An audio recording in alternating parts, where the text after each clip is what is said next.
Hi, I'm Anita Reyna, and I'm the Health Education Director at the Care Center. Welcome. We're so excited that you've chosen to learn more about brain health as it relates to Alzheimer's disease and related dementias. By pressing play, you've shown your dedication to improving the quality of life for yourself, family members, friends, and your community.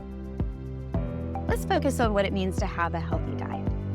Dieting is perhaps one of the most important behaviors for your overall health. As you probably already know, a healthy diet improves your overall cardiovascular health. But a healthy dietary pattern also contributes to your brain structure and function. First, let's debunk the idea that diet means you are limiting calories. Your diet relies on the pattern of your eating behaviors. That means it is the total food, beverage, nutrients, and your habits surrounding what you eat. Your diet reflects what you eat every day and is based on your family, your culture, your lifestyle, and your preferences. Nutrition is based on what foods do once they are in your body. All foods have nutrients, like vitamins and minerals, but some have more nutrients than others. We call foods with high nutrients nutrient-dense foods. Foods that have fewer nutrients, but a lot of calories, like a donut, are calorie-dense foods, meaning that they have more calories than nutrients. So why is a vegetable like kale or spinach so good for you? Because it has high levels of vitamins and minerals compared to calories. They are nutrient-dense. In other words, you get a lot of bang for your buck in terms of nutrition. And what do vitamins and minerals do? They support healthy organ function, like brain function. So eating a diet high in nutrients means you are getting vitamins and minerals that you need. In order to get a balanced variety of nutrients, you need a balanced diet. Eating a well-balanced diet can be daunting, but the reality is you just need to eat whole foods. And the more colorful they are, the better. When I say whole foods, I mean fruits and veggies, beans, peas, lentils, not chips and ultra-processed foods like sugary cereals and ramen. Brains are especially expensive in terms of nutrition. They need a lot of it. Your brain requires about 20% of your calories. But if you want it to run well, like your car, you need to put good fuel in it. While some nutritional supplements can be beneficial, such as vitamin D, your nutrition cannot really be supplemented by a pill. Dietary supplements are not meant to provide you with the bulk of your nutrients.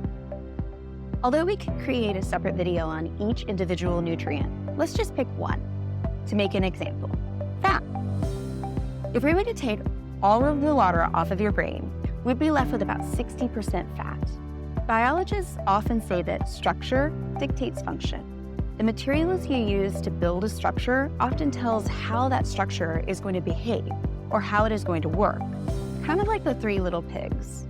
The brick house worked much better than the straw house, and the same applies here. You've heard of good fats and bad fats, right? Well, it's a bit more complicated than that. And really what we should focus on is more or less, so we get the right balance. Saturated fats are bad fats.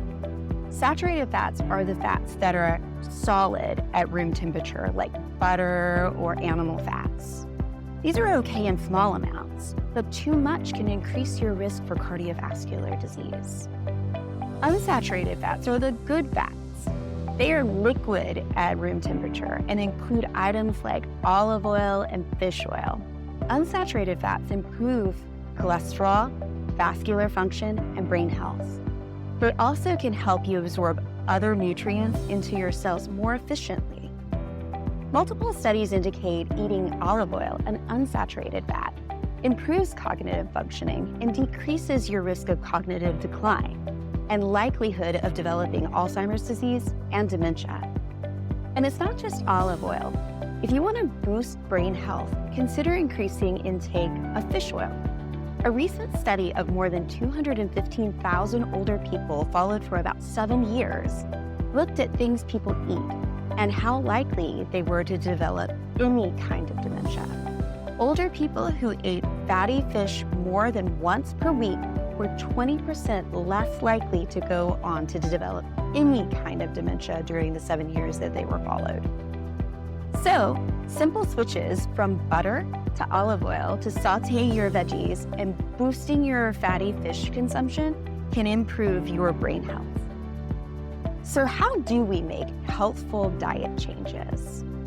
Do you remember how we said that diet is an accumulation of your eating patterns?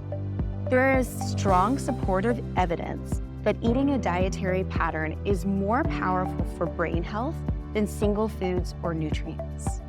The MIND diet is an example of an especially effective dietary pattern to reduce the risk for cognitive decline and other dementias.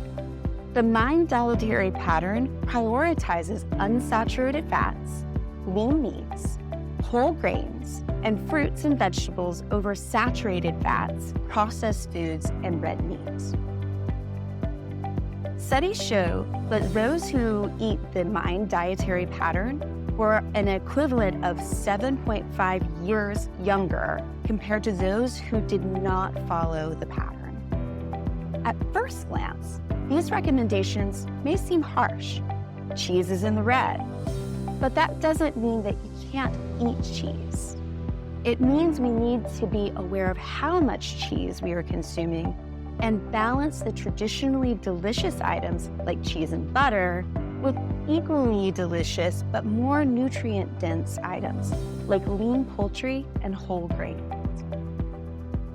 The eat less category can and should be incorporated into your diet in moderation. Here are a few examples of realistic small changes to nutrient-dense choices that can help you and your family adopt healthy dietary patterns. Start slowly. If you still rely heavily on butter, start by swapping out butter for vegetable oil, and learn to swap out vegetable oil for olive oil. That doesn't mean that you can't have butter on toast as a treat every so often, but cooking with olive oil instead of butter or canola oil is a simple change you can make for a better health. Try drinking sparkling water instead of sodas. Check to make sure it doesn't have any added sugars. Purchase low-sodium canned veggies and beans instead of regular ones. I always keep a can of low or no sodium beans in my pantry and typically rinse them off before using. Always check the sugar content in yogurt before purchasing. If you want it sweeter, you can add a little honey or fruit yourself at home. Figure out how you can make little shifts in your current diet to eat healthier, and you are more likely to maintain them over time so that you can be healthier and active longer. It's hard to eat healthy diets all the time and ultimately unrealistic to ask everyone to do so. While our goal is to strive to eat our best 100% of the time, the 85-15 rule breaks it down to a more realistic approach. It advises that 85% of our calories come from healthy, nutrient-dense foods. The remaining 15% of calories come from a combination of added sugars, oils, or alcohol. Again, strive to eat healthy 100% of the time. And realistically, you will meet the 85-15 rule. This is where cheese and brownies come in. We know life is better with these items, so moderation is key. A healthy diet and adequate nutrition are important to improving and maintaining brain health. Our dietary needs change with age, and we should reevaluate our current diet is meeting our nutritional needs. Now, after learning the importance of maintaining a healthy diet and the links that keeping a proper nutritional plan does for our brain health, we encourage you to use these helpful measures into your current dietary pattern to help you maintain your health and improve cognitive function.